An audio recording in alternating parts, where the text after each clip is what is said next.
मित्रांनो, सर्वांना जय जिजाऊ.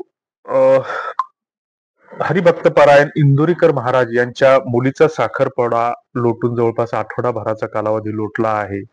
मात्र समाज माध्यमांवरील चर्चा व टीका अजूनही थांबायचं नाव घेत नाही.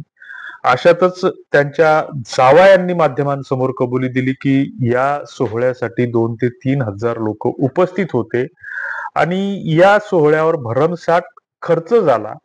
मात्र काल परवा बीड येथे, अहमदनगर येथे इंदुरीकर महाराजांनी जर अशीच टीका होत राहिली तर ते आपल्याला कीर्तन सोडावं लागेल किंवा आपण कीर्तनाचा फेटा उतरवून ठेवू अशी भाषा त्यांनी वापरली आणि त्यावर सध्या सोशल मीडियावर पुन्हा एकदा चर्चेचं पेव फुटलेलं आहे. माझी जर काही चूक झाली असेल तर मला त्यांच्या ज्या नेहमीच्या भाषा शैलीत ते बोलतात तर ते मला घोडे लावा किंवा माझ्या कपाळाला बंदूक लावा असंही ते प्रतिकात्मक अर्थानं बोलले. मात्र तुम्ही जे काही सामाजिक सभ्यता सोडून मुलींच्या कपड्यांपर्यंत सुद्धा जाता तर ही टीका कदाचित खालच्या पातळीवरची होऊ शकते. इंदुरीकर महाराज हे सध्या महाराष्ट्रामध्ये प्रचंड टीकेचं लक्ष ठरत आहेत आणि त्यांनी फेटा उतरवून ठेवला अशी चर्चा सुद्धा एकीकडे सुरू आहे. खर तर मित्रांनो, कीर्तन ही महाराष्ट्राची एक समृद्ध अशी परंपरा. नाचू कीर्तनाचे रंगी ज्ञानदीप लावू जगी असं म्हणून संत नामदेवांनी पहिलं कीर्तन हे वाळवंटामध्ये सुरू केलं. आणि कीर्तन कशासाठी तर जगामध्ये ज्ञानदीप लावण्यासाठी. आणि ती कीर्तनाची परंपरा सांगत असताना असं म्हणतात की नामदेवे रचिलासे पाया तुका झालासे कळस. आणि तुकाराम महाराजांनी त्या कीर्तन परंपरेचं कळस रोपण करण्याचं काम केलं. इंदुरीकर महाराज हे सुद्धा गेल्या अनेक वर्षांपासून कीर्तन करत आहेत. मात्र त्यांची कीर्तनाची जी काही शैली आहे किंवा जी काही भाषा आहे तर ती सामाजिक व्यंगावर अतिशय प्रभावीपणे प्रहार करणारी आहे, यात कुठलीही शंका नाही. मात्र ती भाषा पुन्हा एकदा कीर्तन परंपरेला धरून आहे किंवा नाही, किंवा ती भाषा शिवराळ प्रकारातली आहे अशी ही टीका त्यांच्यावर सातत्यानं होत गेली.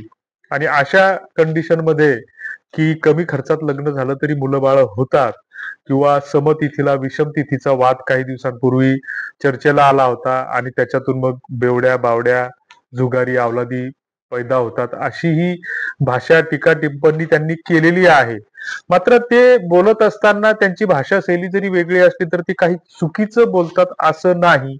मात्र बरेच त्याच्यातून सामाजिक जे काही तथ्य आहेत की ज्या काही आपण अंधानुकरणाच्या जे काही प्रथा आपण दिवसेंदिवस स्वीकारत आहोत तर त्याच्यावर ते योग्य रीतीनं प्रहार करतात असंच म्हणावं लागेल. मात्र हे सगळं करत असताना ते जर कीर्तनकार असतील तर मग मात्र त्यांचं कीर्तन हे कीर्तन परंपरेला धरून आहे किंवा नाही हा एक पुन्हा वेगळ्या चर्चेचा, वेगळ्या वादाचा विषय आहे. की मग त्यांचं जे कीर्तन आहे तर मग ते नेमकं कोणत्या परंपरेमध्ये मोडतं किंवा कोणत्या प्रकारामध्ये मोडतं. की जगद्गुरु तुकाराम महाराजांनी आम्हाला जे अभंगाच्या द्वारे ज्ञान, विज्ञान, अध्यात्म विज्ञान ह्या सगळ्या गोष्टी आम्हाला सांगितलेल्या आहेत तर मग ते सांगत असताना कलियुगी संत झाले फार किंवा भगवेची श्वान किंवा कथेचा विक्रय किंवा देती घेती नरका जाती किंवा जेथे करावी कथा तेथे न सेवावे अन्न.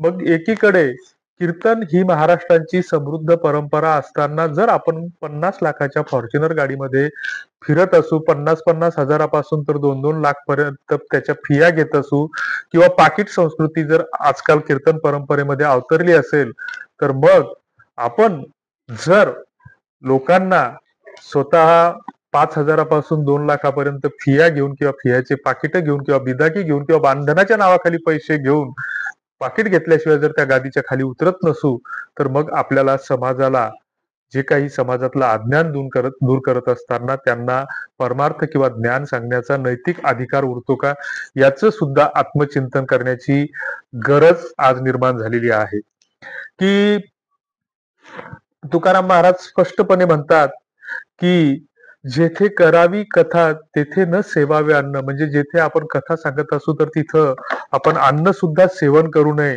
अशी निष्काम सेवाभाव तुकाराम महाराज करायला सांगतात. जे का रंजले गांजले त्याशी म्हणे जो आपुली देव तेवची ओळखावा यत्ने तोची जाणावा, असं तुकाराम महाराज आम्हाला सांगतात. आणि मग त्याच तुकाराम महाराजांचे अभंग जर आम्ही निरूपणाला घेत असू आणि लोकांना ज्ञान पाजवत असू, तर ते कुठंतरी एक नैतिक दृष्ट्या मनाला न पटणारा आहे. की ज्यांना अन्नदान करायचं किंवा भरमसाठ फिया देऊन कीर्तन करायचं, सप्ताह लावायचे, त्यांनी ते खुशाल करावेत. मात्र त्यासाठी गावातील गावखेड्यातील गोरगरिबांना वर्गणीसाठी गळ घालू नये. आणि मग याच गोष्टीला विरोध म्हणून काही मंडळी ह्या जे काही आता सप्ताहाच्या जे काही परंपरा गावखेड्यामध्ये महाराष्ट्रामध्ये जे काही जवळपास 40,000च्या आसपास गावखेडी आहेत, त्याच्यातल्या जवळपास 60% 70% खेड्यामध्ये दिवाळी झाली की मोठमोठाले सप्ताहाचे कार्यक्रम सुरू होतात. आणि मग त्या सप्ताहाच्या कार्यक्रमामध्ये मग गावखेड्यातून गाव पातळीवर वर्गणी जमा केली जाते. मग लोकांना वर्गणीसाठी प्रत्यक्ष अप्रत्यक्षरित्या त्याच्यासाठी दबाव टाकला जातो. गोरगरिबांना सुद्धा वेठीस धरलं जातं.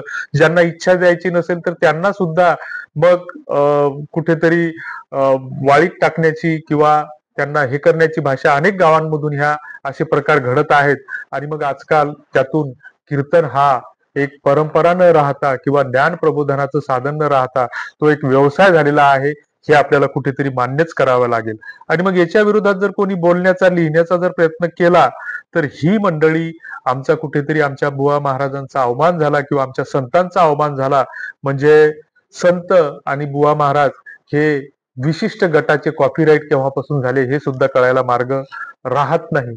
आणि मग अशा स्थितीमध्ये जी काही कीर्तन परंपरा आहे तर ती सांगत असताना किंवा तिचा वारसा पुढे नेत असताना मग कर्मयोग सांगणारे आम्हाला गाडगे महाराज आठवतात की कुठल्या तरी गावखेड्यामध्ये गेल्याच्या नंतर पहिल्यांदा ते शेतातून एक सरपणाची मोडी आणायचे, कुणाच्या तरी दारात टाकायचे आणि त्याच्या मोबदल्यात कोरड्यास आणि भाकर मागायचे आणि आपल्याकडे असलेल्या त्या खापराच्या मडक्यामध्ये ती पोळी आणि ते भाजी घेऊन तिथंच ते जमिनीवर बसून ती पोळी खायचे आणि नंतर आपल्या कमरेला लटकलेला खराटा किंवा झाडू काढायचे किंवा फडा घ्यायचे आणि गावातली घाण साफ करायचे.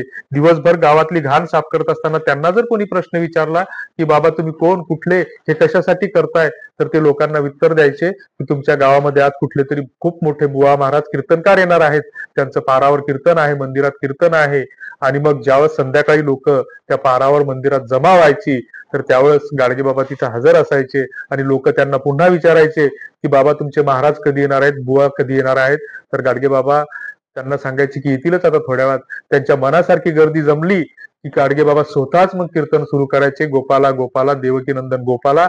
आणि दिवसभर गावाची साफसफाई करून रात्री कीर्तनाच्या माध्यमातून माणसांच्या तुमच्या आमच्या डोक्यातली घाण साफ करण्याचं काम गाडगे बाबांनी आयुष्यभर केलं. मात्र त्यांनी कधीही आपल्या कीर्तनाची बिदागी घेतली नाही.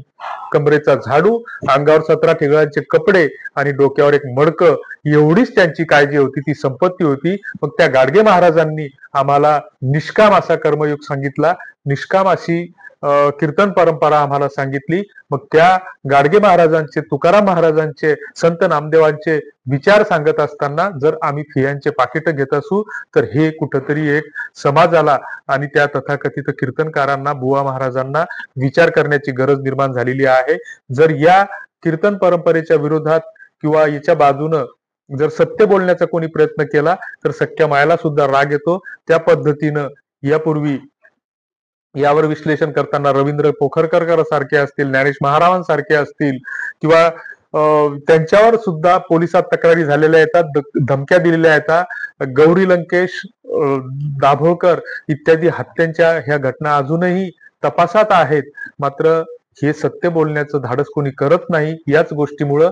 आणि मग ही कुठेतरी एक कीर्तन परंपरा जी आहे तर ती मूळ परंपरेला सोडून कुठेतरी प्रवाहपतीत होत आहे असं आम्हाला वाटतं. तुम्हाला याबद्दल काय वाटतं ते कॉमेंट बॉक्समध्ये नक्की कळवा. धन्यवाद. जय जिजाऊ.